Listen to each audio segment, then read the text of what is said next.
First of all, I'm going to address the elephant in the room. I have spun my desk round because I want to decorate this wall behind here. Yeah, I don't know why he needs to know that at the start of the video. Also, I got this. It's Matthew Beam cardboard cutout. I love him. But yeah, today we are going to be taking a look at some more expensive properties. I did a video about this maybe a couple months ago where I looked at some stupidly expensive flats in London that absolutely did not justify the price tag. And if you bought them, you are stupid. But today we're back on the same channel, the Luxury Home Show. And I thought instead of looking at some flats, we'd look at some houses. So I saw one on here that really piqued my interest. Oh, hang on, what? What? I haven't seen this one before. It's like a fully renovated £3.25 million London home. But if I'm paying £3 million for a house, I do not want it attached to another house. I need to see this. Semi-detached Victorian family home with 3,400 square feet of internal space. It strikes a balance between cutting-edge contemporary interiors. That is a nice back garden, to be fair. I like that back garden. There's not really any grass. If I'm paying £3.25 million for a home, I want a big grass field where I can put a football pitch on, not some concrete with a banquet table. Now, the best part about entering the draw is that you'll be helping the British Heart Foundation, as Amaze are giving 80% of all net proceeds towards supporting their vital work. Oh, you can win this. This is a competition. You can win this house. Oh, Matt, it still doesn't justify the £3.2 million price tag. But if you can win it in a raffle, why not? She said it supports like a British Heart Foundation or something, so I'm not going to mock that one, even though it is certainly not worth £3.25 million. Let's go for this one. What £2.1 million buys you in Wimbledon? Wimbledon is one of them areas I truly do not understand. When I was younger, I used to job hunt around Wimbledon, and like it was always gassed up as this really posh, nice area. But I don't know, I never saw that. I never went into Wimbledon. It was like, oh yeah, this is a really nice area. Really, like all these houses are well worth the price here. It's literally just a place with a mediocre high street. I guess it's got the tennis and that's why it gets its prestige, but it's really not like that great of an area. It's not even that central. Today, you're joining us in Wimbledon in the highly sought after and prestigious postcode of SW19. Don't care. The back of that house is, why does it look like that? That is so bland and boring. This new build property just behind me listed for £2.1 million. I hate it when people like buy like a nice looking old, like these houses here, they look quite nice. I hate it when people buy like an old sort of house and make it look like this. This looks shit. It looks like, I don't know how else to describe it. It looks like chocolate. Do you know what I mean by that? Now it's got 5 bedrooms, 3 bathrooms, just over 2,200 square feet of interior space. Okay, the interior looks quite cool. It looks quite cool, but it's like, there's something about it that isn't right. I think it just lacks character. I like a house with character. This has no character to it. Now the property, as I mentioned, is a new build. You can see that red brick behind me. It looks great with those black window frames and door frames as well, but it does benefit from some of those old Victorian London home traditional features. We've got some great spacious interiors. Now, if you've watched the last video, you know I absolutely despise estate agent talk. I don't like estate agents to begin with. It's a pointless profession. I'm sorry if you're an estate agent. It is a pointless profession. All you do is lie. You're just professional liars. Not even trying to hide the lies here. This is not spacious, my friend. And let's look at this again. What's that? This is not spacious. This is just objectively not a spacious kitchen dining area. I think we should head inside. We're currently stood in the garden. The property also has some parking out the front as well, which is really convenient. For what, a smart car? In the entrance hall, we have great ceiling heights. As I mentioned before, it's like that modern take on the Victorian features, creating loads and loads of space. Through the property, you're going to see some very impressive carpentry as well. This staircase being one of those main focal points of that. I don't like it. It looks like an IKEA showroom, doesn't it? It just looks like an IKEA showroom. Yeah, great sitting room, great formal space. We've got windows at both ends of the room as well. Yeah, I mean, it's not a bad living room. Not a bad living room by any means. It's just a normal living room, though.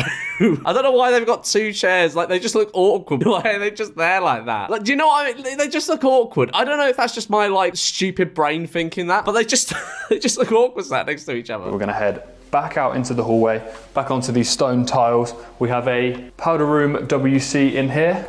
And then... Sorry, what did you just call it? A powder room? It's a toilet. It's a downstairs a powder room. Shut up. We've got the induction hob here, integrated Neff appliances all the way through. And it strikes me as somewhere that would be very easy to clean, this kitchen. Yeah, it does. I don't know what you mean by that. Surely any kitchen is easy. It's the same. It looks the same difficulty as any other kitchen to clean. So let's check out this little lounge space then.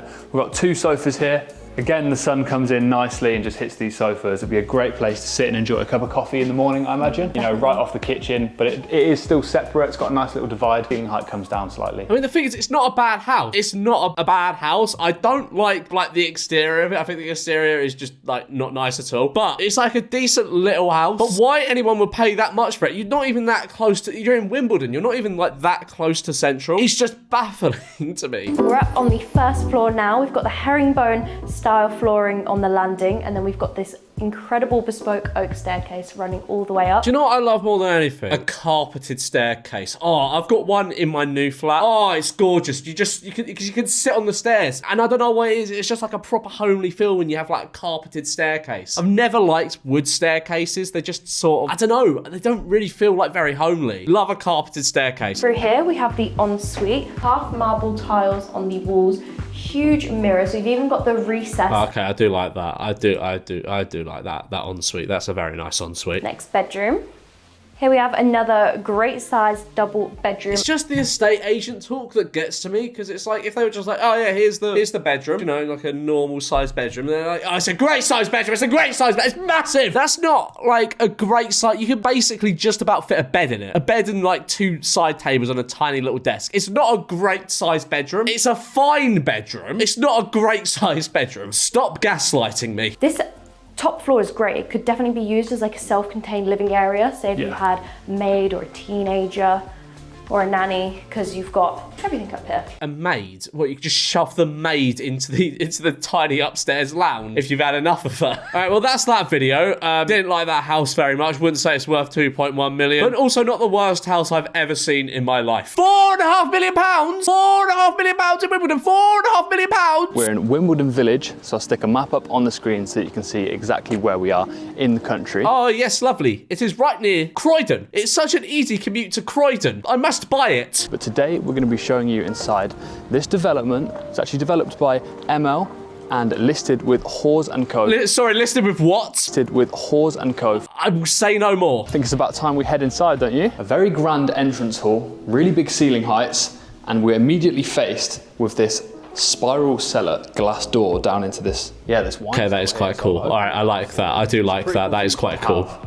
Right in the entrance hall of your property. And we've got enough room that's probably for like 2,000 bottles of wine, I think. Oh my God. Who needs a cellar for wine? You got a problem if you need a cellar for your wine. You know what I do when I run out of wine? I go to the shop, I get one bottle. I get one bottle of wine at a time. Who needs to store that many wine bottles? When you run out, just get another bottle. British built bespoke kitchen here. That is a nice kitchen. You know what? I like that kitchen. I really wanted to go and dislike this house, but I quite like this kitchen. Would I buy this house for £4.5 million if I had £4.5 million? Probably not. We've also got but you know what? It ain't bad. I've seen worse. Underglow underneath this sort of like mirror storage here. Yeah, the ambient lighting. Yeah. And then we've got the cooker tap here, allowing you to have your boiling water and stuff. I don't trust myself with a boiling water tap. I'd end up like scalding the skin off my hands if I had a boiling water tap. Through here, we actually have a pantry, plenty of storage for all of your condiments, sauces. Okay, you know what? I actually don't dislike this house that much. I'm going to move on to another one. £19.75 million home. Today you're joining us in the heart of Mayfair in one of London's most desirable streets with luxury boutiques, restaurants and shops at pretty much every corner. I think it's like Mayfair. No, it's supposed to be like this really prestigious area. I don't really care for it. It's not that nice. Being realistic, Mayfair it's all right. It's an all right area. I wouldn't say no to living there, but like, would I pay £1 million to live there? Absolutely not. I'm going to be taking you inside today. It's worth £19.75 million. Wait, is it just one of these little like fucking garages? One of these little stables? Just under 6,000 square feet of interior space. So yeah, loads of room inside.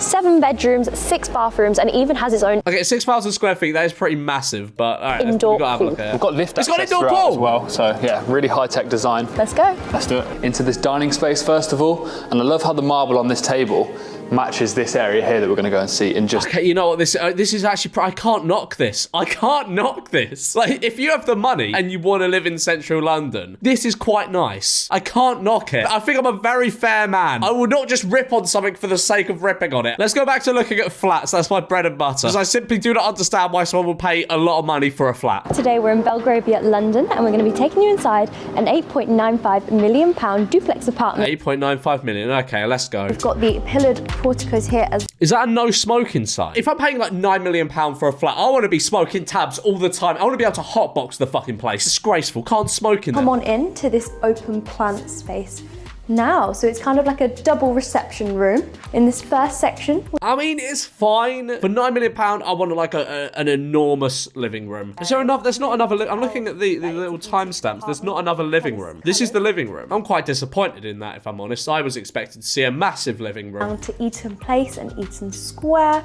which, you know, you really get that feel. So where'd you put your TV? You have to put it up like really high up here. You're just gonna have to put your TV in like a really awkward place. But like, it makes no sense to have the living room here. Because where are you gonna put your TV? So here we have a nice little dining setup, a bit more of an informal one compared to the one in the kitchen. Oh, I love a good map. A lovely, good, nice framed map as well. Crikey. I would love to get all up in that map. Just have it like right there and be inspecting everything on it. Well, Go back to the sofa so we can get a bit of scale. 'Cause oh it's yeah, quite close. right, let me back up There we go. all the way to the end. So it is, yeah, super airy, super light.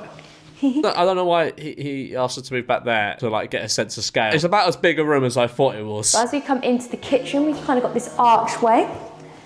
And check how light this kitchen is. One whole aspect of this room is glass. Yeah, it's a nice kitchen. It's a nice kitchen. I mean, everything in this flat is just going, it's going to be nice. I know it's location, and everything and all like that. But I would not pay that. I would absolutely not. The only thing I know about Belgravia is Ghislaine Maxwell lived there. That's the only thing I know about Belgravia. And we actually have access as well out into this sort of outside courtyard. Yeah, it's weird that you've got two. It's quite I handy. don't know why you'd want to just stand out there, though. I don't know why you want to just stand in this gravelly sort of alleyway. I'm going to leave it there for today's video because I feel as though I can't really say that much about this flat because the price tag, I understand it for the area. I just wouldn't pay it. It looks all right. I just wouldn't pay it. Do you know what I mean? But yeah, going to leave it here for today's video. I hope you did enjoy it. If you did, be sure to leave a like and subscribe if you're new, and I will see you in a bit. Bye.